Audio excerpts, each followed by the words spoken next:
پاک کر دے، زر خالص بنا دے، اور تاکہ، اور یہ ابتلا اور آزمائش اس لیے ہے۔ اس پہ جو آخری آیت ہے، جو اہم ترین آیت ہے اس موضوع پر، یہ انفکاک ثانی جسے میں نے قرار دیا ہے، ما کان اللہ لیذر المؤمنین علی ما انتم علیہ، یہ جو میں بار بار الفاظ استعمال کر رہا تھا، گڈمڈ، حق و باطل گڈمڈ ہے۔ کفر جو بالقوہ کافر تھے اور جو بالقوہ مومن تھے وہ گڈمڈ ہیں۔ عمر اور ابو جہل میں بھی فرق نہیں ہو رہا، وہ بھی گویا کہ ایک ہی قسم کے لوگ نظر آ رہے ہیں، لیکن یہ کہ بینہ آئی، اب وہ بالقوہ کافر وہ حقیقی اور بالفعل کافر بن کر نمایاں ہو گیا، علیحدہ ہو گیا، اور جو بالقوہ مومن تھا وہ علیحدہ ہو کر وہ اہل ایمان میں شامل ہو گیا۔ اسی طریقے سے وہ جو اہل ایمان ہے، ایمان کے دعوے دار، ان کے اندر بھی گڈمڈ ہے، خالص اور جو کھڑے ہیں وہ بھی ہیں، کھوٹے بھی ہیں، جن میں کھوٹ ہے۔ فرمایا ما کان اللہ لیذر المؤمنین علی ما انتم علیہ، اللہ کے لیے یہ بات، اللہ یہ نہیں چاہتا تھا، اللہ کی مشیت یہ نہیں تھی کہ اے اہل ایمان، اے ایمان کے دعوے داروں، تمہیں چھوڑ دے اسی گڈمڈ حالت میں جس میں کہ تم ہو، حتی یمیز الخبیث من الطیب، جب تک کہ وہ علیحدہ نہ کر دیتا، ممیز نہ کر دیتا ناپاک کو پاک سے۔ اب واضح ہو گیا، کھل کر آ گیا کون ناپاک ہے، کس کے اندر ایمان نہیں بلکہ نفاق ہے، نفاق کی نجاست بھری ہوئی ہے۔ تو یہ سب کچھ در حقیقت میں نے یہ ساری آیات آپ کو اس لیے سنائی کہ نبوت و رسالت کا اصل مقصد حق و باطل کی تمییز ہے۔ اہل زیغ علیحدہ ہو جائیں، بالقوہ کافر علیحدہ ہو جائیں، جن میں تکبر بھرا ہوا علیحدہ ہو جائیں، جن پر غلبہ ہے حب الشہوات کا وہ علیحدہ ہو جائیں، جن کے اندر بالقوہ خیر ہے، نیکی ہے، صلاحیت ہے، وہ علیحدہ ہو جائیں۔ لم یکن الذین کفروا من اہل الکتاب والمشرکین منفکین، یہ نہیں ہو سکتا تھا، جدا نہیں ہو سکتے تھے، علیحدہ نہیں ہو سکتے تھے، وہ گڈمڈ ہی رہتے جب تک کہ بینہ نہ آ جاتی۔ اس فلسفے کے اعتبار سے اب میں اہم ترین آیات آپ کو سنا رہا ہوں۔ اللہ تعالیٰ نے ایک عجیب سنت اپنی بیان کی ہے، اس کا پیرایا بیان بہت عجیب ہے کہ ہم خود نبیوں کے دشمن کھڑا کرتے ہیں، لوگوں کو، جنوں کو اور انسانوں کو دشمن بنا کر کھڑا کر دیتے ہیں۔ کیوں؟ تاکہ وہ بھٹی گرم ہو، آزمائشیں ہوں، تاکہ کھوٹا اور کھرا علیحدہ ہو جائے، تاکہ جدا ہو جائیں۔ اور اس کے لیے میں نے بعض مواقع پر لفظ استعمال کیا ہے جیسے ہائیڈرولسس ہے، آئونائزیشن، وہ آئنز علیحدہ ہو جائیں، پولرائزیشن ہو جائے۔ اب دیکھیے یہ سورہ انعام کی آیات ہے 112 113۔ وَكَذَلِكَ جَعَلْنَا لِكُلِّ نَبِيٍّ عَدُوًّا شَيَاطِينَ الْإِنسِ وَالْجِنِّ، اور اسی طرح ہم نے خود بنائے، خود کھڑے کیے دشمن تمام انبیاء کے، شیاطین جن بھی شیاطین انس بھی۔ اب اس کو یوں سمجھیے کہ اللہ تعالیٰ اس کی نسبت اپنی طرف کر رہے ہیں، یہ نسبت تکوینی بھی ہے، لیکن ظاہر بات ہے کہ اللہ تعالیٰ کیا اذن اس میں شامل ہے، اور وہ اذن جو ہے اللہ کا وہ کسی حکمت اور مصلحت پر مبنی ہے۔ وَكَذَلِكَ جَعَلْنَا لِكُلِّ نَبِيٍّ عَدُوًّا شَيَاطِينَ الْإِنسِ وَالْجِنِّ يُوحِي بَعْضُهُمْ إِلَى بَعْضٍ زُخْرُفَ الْقَوْلِ غُرُورًا، یہ ایک دوسرے کو وحی کرتے رہتے ہیں، اشارے کرتے رہتے ہیں، القاء کرتے رہتے ہیں، بڑے ملمے والے قول، بڑے ہی چمکدار باتیں جو ہے یہ شیاطین ایک دوسرے کو وحی کرتے رہتے ہیں۔ شیطان جن نے آ کر کان میں پھونک ماری، کھڑے رہو، ڈٹے رہو، فتح تمہاری ہو جائے گی، جیسے کہ سورہ انفال میں آیا ہے کہ ابلیس نے ان کو جو مکے سے چلے تھے یہ 1000 کا لشکر، انہوں نے کہا کہ تم پر لا غالب علیکم اليوم، تم پر کوئی آج غالب نہیں آ سکتا، وَإِنِّي جَارٌ لَكُمْ، میں بھی ساتھ ہی ہوں، میری مدد بھی ساتھ ہوگی۔ یہ ایک دوسرے کو زخرف القول غرورا، دھوکہ دینے کے لیے بڑے ملمے والے باتیں جو ہے القاء کرتے رہتے ہیں۔ وَلَوْ شَاءَ اللَّهُ، دیکھیے جو ابھی میں نے بات عرض کی تھی، اللہ کی مشیت اور اذن کے بغیر تو یہ نہیں ہے۔ وَلَوْ شَاءَ اللَّهُ مَا فَعَلُوهُ، اگر اللہ چاہتا تو وہ یہ نہ کرتے۔ ابو جہل دشمنی نہ برت سکتا محمد کے خلاف صلی اللہ علیہ وسلم، امیہ ابن خلف کا ہاتھ شل ہو جاتا، نہ مار سکتا وہ حضرت بلال کو رضی اللہ تعالی عنہ، ابو جہل کا ہاتھ شل ہو جاتا، نہ وہ ہلاک کر سکتا، شہید کر سکتا، نہ حضرت سمیہ کو اور نہ حضرت یاسر کو رضی اللہ تعالی عنہما۔ وَلَوْ شَاءَ اللَّهُ مَا فَعَلُوهُ، اللہ چاہتا تو وہ ایسا نہ کر سکتے۔ فَذَرْهُمْ وَمَا يَفْتَرُونَ، تو اے نبی چھوڑیے ان کو اور جو افتراء یہ کر رہے ہیں۔ اب اگلی آیت میں آیا یہ اللہ کیوں چاہتا ہے؟ اللہ نے کیوں ڈھیل دی ہے؟ اللہ نے دشمن کیوں کھڑے کر دیے نبی کے؟ وَلِتَصْغَىٰ إِلَيْهِ أَفْئِدَةُ الَّذِينَ لَا يُؤْمِنُونَ بِالْآخِرَةِ وَلِيَرْضَوْهُ وَلِيَقْتَرِفُوا مَا هُمْ مُقْتَرِفُونَ، یہ اس لیے تاکہ مائل ہو جائیں ان لوگوں کے دل جو آخرت پر ایمان نہیں رکھتے ان دشمنوں کی طرف، یعنی گڑبڑ ہے، ان میں سے وہ بھی ہیں جو حق والے ہیں اور وہ بھی ہیں کہ جو باطل والے ہیں۔ اب یہ کہ وہ آئونائزیشن اور پولرائزیشن، یہ پولز ہیں مختلف، نیگیٹو آئنز جا رہے ہیں پازیٹو پول کی طرف اور پازیٹو آئنز جو ہیں وہ جا رہے ہیں نیگیٹو پول کی طرف، وہ ان کی کشش ہے تاکہ علیحدہ علیحدہ ہو جائیں، تمیز ہو جائے، جدا ہو جائیں۔ یہ ہے در حقیقت وہ انفکاک جس کے لیے اللہ تعالیٰ نے فرمایا کہ ہم خود مہلت دیتے ہیں، موقع دیتے ہیں شیاطین جن و انس کو مخالفت کریں، ستائیں، تکلیفیں دیں اور اہل ایمان کے لیے طرح طرح کی مشکلات پیدا کریں، تاکہ اس سے یہ جو بھٹی جب دہکے گی تو اس سے پھر کھوٹا اور کھرا علیحدہ ہو جائے گا۔ جن لوگوں کے دلوں میں زیغ اور کجی ہے وہ ان شیاطین کی باتوں میں آ جائیں گے، ان کی طرف متوجہ ہو جائیں گے، ان کی باتوں پر کان دھریں گے اور ادھر ہی جو ہے علیحدہ ہو جائیں گے، اہل ایمان سے جدا ہو جائیں گے۔ لم یکن الذین کفروا من اہل الکتاب والمشرکین منفکین حتی تأتیہم البینہ رسول من اللہ یتلو صحفا مطہرۃ فیہا کتب قیمہ۔ یہ میں عرض کر چکا ہوں کہ یہ بینہ کی تعریف یہ اس کا بدل ہے، رسول اور یہ تفخیم کے ساتھ، بہت بلند مرتبت رسول صلی اللہ علیہ وسلم۔ میرے نزدیک یہاں مراد نبی اکرم صلی اللہ علیہ وسلم ہی ہے، اس میں کسی شک و شبے کی گنجائش نہیں۔ ان کا تقاضا، ان کا مطالبہ اور فرشتے کو بھیجنا، یہ چیزیں جو ہیں یہ پوری اس تعویل کے ساتھ جو میں نے آپ کے سامنے بیان کی ہے ان کی کوئی مناسبت نہیں۔ یتلو صحفا مطہرۃ، جو پڑھ رہا ہے، تلاوت فرما رہا ہے، بڑا پیارا ہے، یہی نقشہ ہے جو حالی نے کھینچ دیا ہے اپنے اس ایک مصرے میں، اتر کر ہرا سے سوئے قوم آیا اور ایک نسخہ کیمیا ساتھ لایا۔ رسول من اللہ یتلو صحفا مطہرۃ، نہایت پاک صحیفے، فیہا کتب قیمہ، صفحات ہیں جن کے اندر درج ہیں کیا؟ کتب قیمہ۔ کتب کتاب کی جمع، احکام کے معنی میں بھی یہ لفظ استعمال ہوا ہے جو میں بہت بعض مواقع پر تفصیل سے عرض کر چکا ہوں۔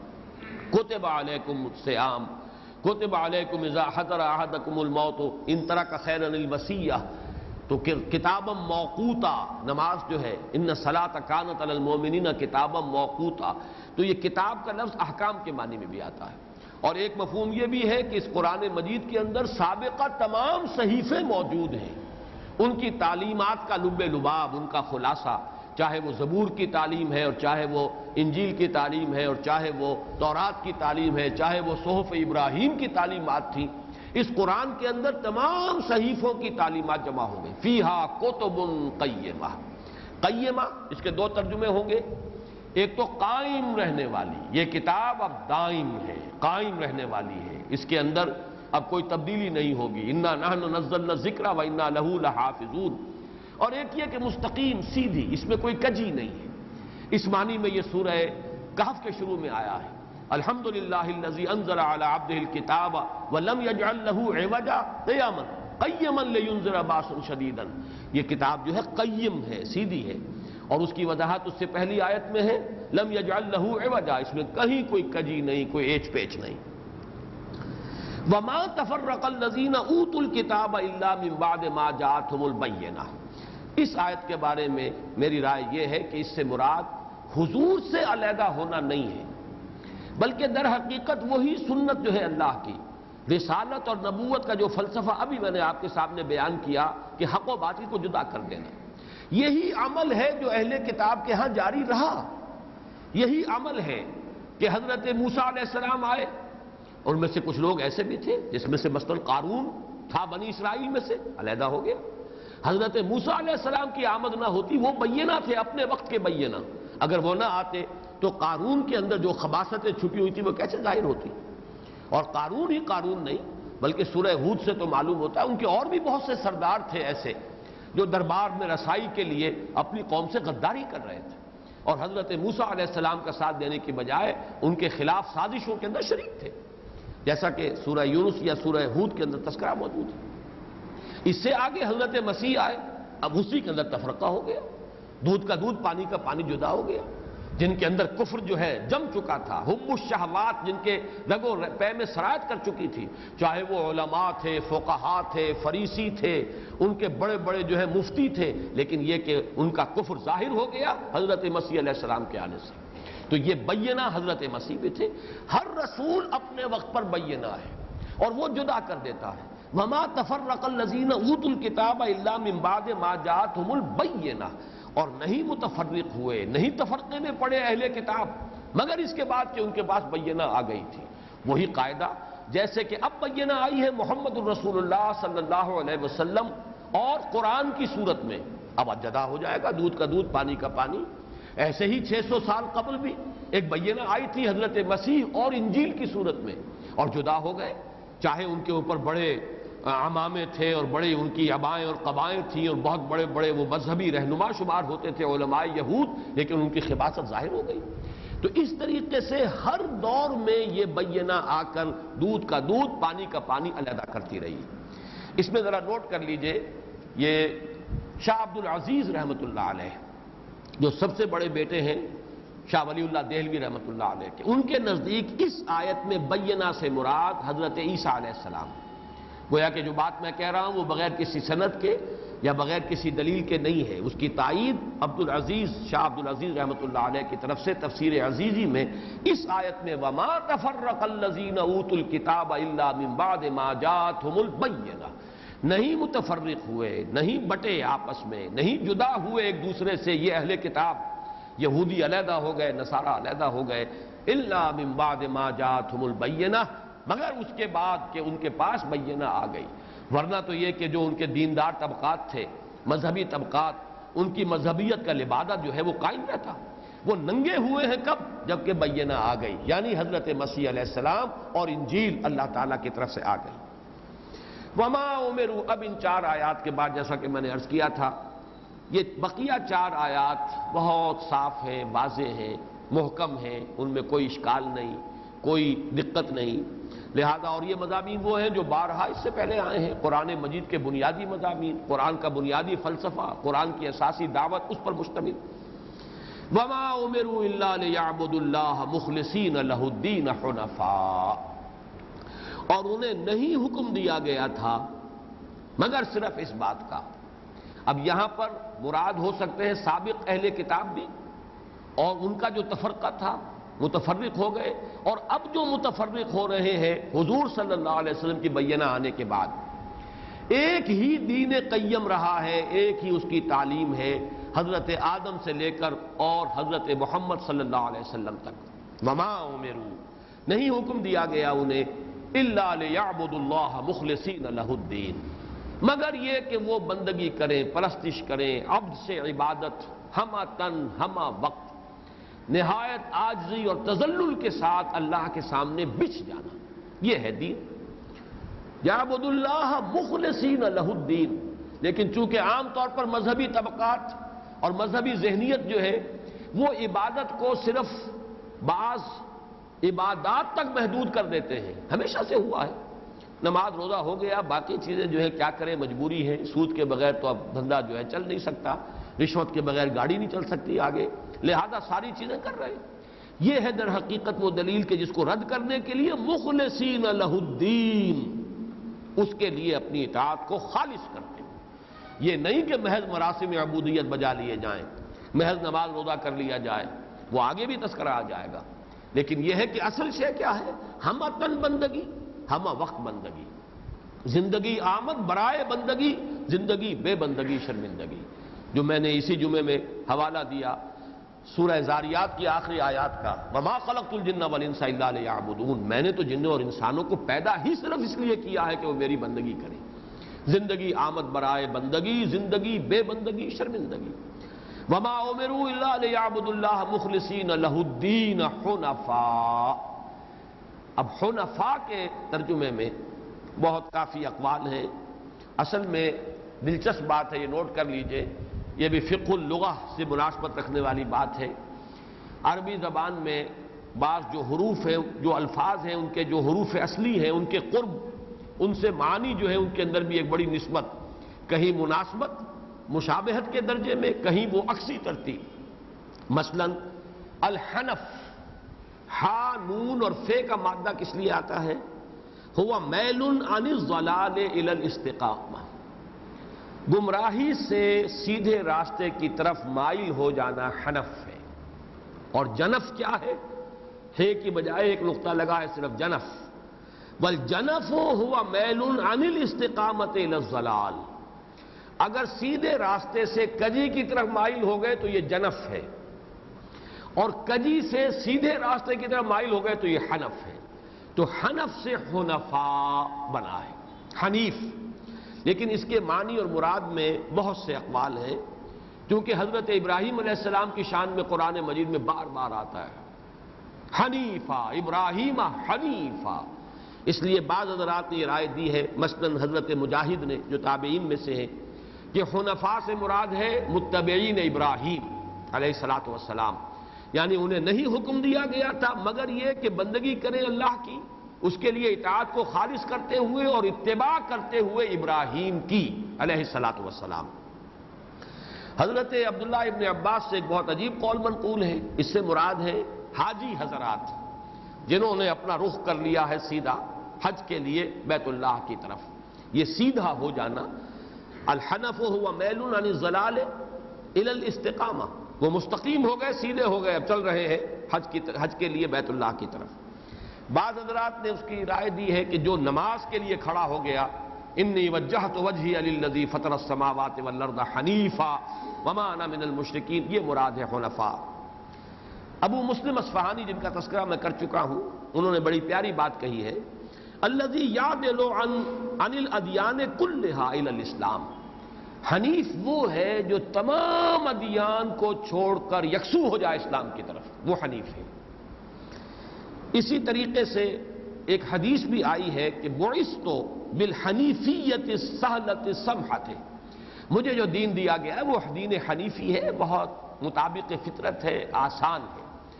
اس اعتبار سے گویا کہ اس دین کو یکسو ہو کر اختیار کرنے والا وہ حنیف ہے۔ بہرحال یہ میں نے مختلف اقوال آپ کو سنا دیے۔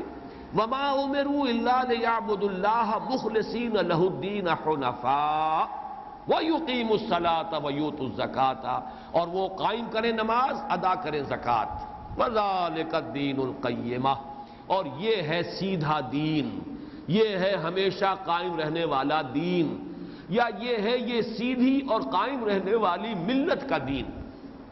دین القیمہ جو ہے اس کے بارے میں دو آراء ہیں، ایک تو یہ کہ یہ صفت موصوف ہے لیکن بظاہر مرکب اضافی، جیسے دین الحق، ارسل رسولہ بالہدی ودین الحق لیظہرہ علی الدین کلہ۔ کبھی کبھی ایسا ہوتا ہے کہ صفت جو ہے وہ موصوف ہے، اضافت کی ترکیب کے اندر آ جاتے ہیں صفت موصوف۔ اور ایک یہ رائے ہے کہ یہاں پر ملت کا لفظ محذوف ہے، ذالک دین الملت القیمۃ، یہ دین ہے اس ملت کا جو قائم رہنے والی ہے، دائم رہنے والی ہے، ہمیشہ کی ملت ہے، ملت ابراہیم حنیفہ۔ یہ نہ صرف ملت ابراہیمی ہے بلکہ ملت آدم ہے، جیسے کہ سورہ شورى کی وہ آیت شرع لکم من الدین ما وصى به نوحا والذی اوحینا الیک وما وصینا به ابراہیم وموسیٰ وعیسیٰ لکھی ہے۔ الدین القیم کا لفظ بھی قرآن مجید میں 4 جگہ آیا ہے، وہ تو لازماً صفت و موصوف ہے، سورہ توبہ میں، سورہ یوسف میں اور سورہ روم میں 2 جگہ آیا الدین القیم، اور یہ عنوان ہے مولانا مناظر حسن گیلانی رحمۃ اللہ علیہ کی ایک کتاب کا بھی الدین القیم، فلسفہ دین پر بڑی جامع کتاب ہے۔ لیکن یہاں آیا ہے دین القیمہ، بظاہر ترکیب اضافی ہے، دین مضاف اور قیمہ مضاف الیہ، تو دونوں ترجمے ہو سکتے ہیں کہ ملت کو محذوف مانا جائے ذالک دین و ملت القیمۃ، یا یہ کہ اس کو سمجھا جائے کہ یہ ترکیب اضافی ہے، بظاہر حقیقت میں ترکیب توصیفی ہے۔ اس کے بعد اب اس کا جو انجام ہے، ان الذین کفروا من اہل الکتاب والمشرکین فی نار جہنم خالدین فیہا اولئک هم شر البریہ، یقیناً وہ لوگ جو جنہوں نے کفر کیا، خواہ وہ اہل کتاب میں سے ہو اور خواہ وہ مشرکین میں سے ہو۔ مشرکین وہ مشرک جن کے پاس کوئی کتاب نہیں، جو کسی نبی کی شریعت کے حامل نہیں۔ اہل کتاب وہ ہیں کہ جو بہرحال کسی نہ کسی نبی کے ماننے والے، کسی نہ کسی کتاب کے علمبردار۔ اب ان میں سے کوئی بھی ہو جس نے بھی کفر کیا یا جو بھی کفر کرے گا، یہ دونوں ترجمے میں نے شروع میں کیے تھے، یہ تو شر البریہ ہے۔ بریہ کے لفظ کی ذرا تحقیق جو ہے وہ اب وقت نہیں ہے، غالباً جو ہمارا جو آج کا یہ قید کا میں نے حساب لگایا تھا وہ ختم ہو رہا ہے۔ یہ قرض جو ہے پھر میں انشاءاللہ اگلے درس میں ادا کر دوں گا، اس کی تحقیق نہیں کر رہا۔ صرف یہاں پہ بریہ سے مراد مخلوق، بدترین خلائق وہ لوگ ہیں جو اس بینہ کے آنے کے بعد جدا ہو گئے، علیحدہ ہو گئے، حق کا راستہ اختیار کرنے کے بجائے کفر پر، ضلالت پر اڑے رہ گئے، وہ ہیں اولئک ھم شر البریہ، اور ان کا انجام کیا ہے؟ جہنم ہے، نار جہنم خالدین فیہا، وہ اس میں رہیں گے ہمیشہ ہمیشہ۔ اس کے برعکس ان الذین آمنوا وعملوا الصالحات، یقیناً وہ لوگ جو ایمان لائے یا وہ ایمان لے آئیں، وعملوا الصالحات جنہوں نے نیک عمل کیے یا جو نیک عمل کریں گے، یہ مستقبل بھی اس کے اندر شامل ہو جائے گا، اس لیے کہ ماضی میں جو ہے کبھی کبھی قرآن مجید میں، بلکہ قیامت کے تذکرے میں تو ہمیشہ ماضی کا صیغہ آتا ہے، لہذا قطعیت جس چیز کے اندر ہو، چاہے وہ مستقبل کی شے ہو، لیکن اس کو لیے بھی ماضی کا صیغہ آ جاتا ہے۔ ان الذین آمنوا وعملوا الصالحات اولئک ھم خیر البریہ، جو لوگ ایمان لے آئے یا لے آئیں اور جو نیک عمل کریں یا جو کریں گے، وہ ہے بہترین مخلوق۔ اللہم ربنا اجعلنا منہم، اللہم ربنا اجعلنا منہم، جزاؤہم عند ربہم جنات عدن تجری من تحتها الانہار خالدین فیہا ابدا۔ ان کا بدلہ، ان کی جزا، وہ تو وہ باغات ہیں، رہنے والے باغات جن کے اندر کہ وہ رہیں گے ہمیشہ ہمیش، ہمیشہ ہمیش۔ میں نے یہ 4 مرتبہ لفظ اس لیے دہرایا ہے کہ اہل جہنم کے لیے صرف خالدین فیہا آیا، اور اہل جنت کے لیے خالدین فیہا ابدا اضافہ کیا گیا ہے مزید ایک لفظ کا، اس لیے کہ ہمارے لیے ہمارا ذہن محدود، ہمارا تصور محدود، ابدیت مطلقہ کا تصور ہمارے لیے ممکن نہیں۔ مطلق شے، انفائنائٹ شے کا تصور فائنائٹ کے اندر آ ہی نہیں سکتا۔ مطلق شے کا تصور ہمارا جو محدود ذہن اور تصور اس میں آ ہی نہیں سکتا، لہذا اس کے لیے قرآن مجید ایک کے بعد دوسرا، دوسرے کے بعد تیسرا الفاظ، تاکہ کسی درجے میں ہمارے شعور کے اندر یہ چیز پیوست ہو جائے کہ یہ بہت طویل عرصہ ہے۔ کہیں احقابہ کہہ دیا گیا، 100 برس، صدیوں تک یہ بات ہوتی رہے گی۔ کہیں فرمایا ما دامت السماوات والارض، جب تک آسمان اور زمین قائم رہیں گے۔ اکثر و بیشتر خالدین کا لفظ آتا ہے خلود، ہمیشگی کے لیے، لیکن کہیں مزید زور دینے کے لیے خالدین فیہا ابدا۔ البتہ اس میں ایک بات میں نوٹ کرا چکا ہوں اس سے پہلے کہ امام ابن تیمیہ اور شیخ ابن عربی رحمہم اللہ، اگرچہ یہ دونوں بہت سے اعتبارات سے ایک دوسرے کی ضد ہیں، ایک دوسرے سے بالکل متضاد نظریات کے حامل، لیکن ایک مسئلے میں ان کا اتفاق ہے کہ جہنم ابدی نہیں ہے، ایک وقت آئے گا کہ جہنم ختم ہو جائے گی، البتہ جنت ابدی ہے، اور اس کے لیے جہاں اور ان کے دلائل ہیں، یہ جو 2 مقامات قرآن مجید کے آئے ہیں میں سائملٹینیس کنٹراسٹ موجود ہے، یہ سورہ بینہ کا آخری حصہ اور سورہ تغابن بھی آیا ہے، جہاں بالکل ساتھ ساتھ تقابل کے اندر، فوری تقابل کے ساتھ جو ہے جہنم کے ساتھ ابدا کا لفظ نہیں ہے اور جنت کے ساتھ ابدا کے لفظ کا اضافہ ہے۔ ویسے متفرق مقامات پر جہنم کے ساتھ بھی ابدا موجود ہے، لیکن سائملٹینیس کنٹراسٹ جو ہے بیک وقت ایک ہی جگہ پر تقابل جو ہے، اس میں سورہ بینہ کی یہ آیت اور سورہ تغابن کے پہلے رکوع کے آخری حصے میں یہ تقابل موجود ہے کہ جہنم کے ساتھ محض خالدین فیہا اور جنت کے ساتھ خالدین فیہا ابدا۔ بہرحال یہ بات پھر میں عرض کر رہا ہوں کہنے کی تو نہیں ہے، اس لیے کہ بہت سے اعتراضات کی زبانیں کھل جائیں گی، لیکن میرا اپنا ذاتی رجحان بھی یہی ہے۔ میں یہ سمجھتا ہوں کہ اب بھی اگر میں اپنے جو بھی میری رائے ہے اس کو آپ حضرات تک منتقل نہ کروں تو یہ بھی ایک طرح کی علمی خیانت ہو جائے گی۔ رضی اللہ عنہم ورضوا عنہ، یہ مضمون بھی بہت مرتبہ آ چکا ہے، باہمی رضا، مقام رضا، اللہ ان سے راضی ہو گیا یا اللہ ان سے راضی ہو جائے گا، اور وہ اللہ سے راضی ہو گئے یا اللہ سے راضی ہو جائیں گے۔ وَلَسَوْفَ يُعْطِيكَ رَبُّكَ فَتَرْضَىٰ وَلَسَوْفَ يَرْضَىٰ، یہ ان صورتوں میں یہ مضمون جو ہے بارہا آ چکا ہے، اور رضی اللہ عنہم ورضوا عنہ سورہ مجادلہ کے اختتام پر بھی آیا ہے، یہ مضامین کئی دفعہ آ چکے۔ ذَلِكَ لِمَنْ خَشِيَ رَبَّهُ، اور یہ ہے وہ انجام خیر، وہ بلند مقام جو ملتا ہے ان لوگوں کو جن کے دلوں میں اپنے رب کا خوف ہوتا ہے۔ اللہم ربنا اجعلنا منہم، اللہم ربنا اجعلنا منہم۔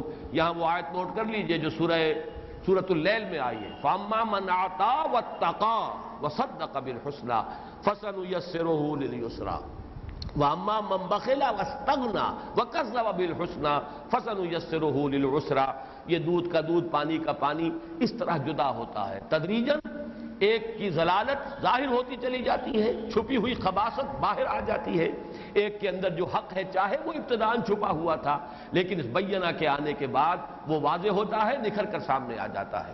بارک اللہ لی و لکم فی القرآن العظیم ونفعنی وإیاکم بالآیات۔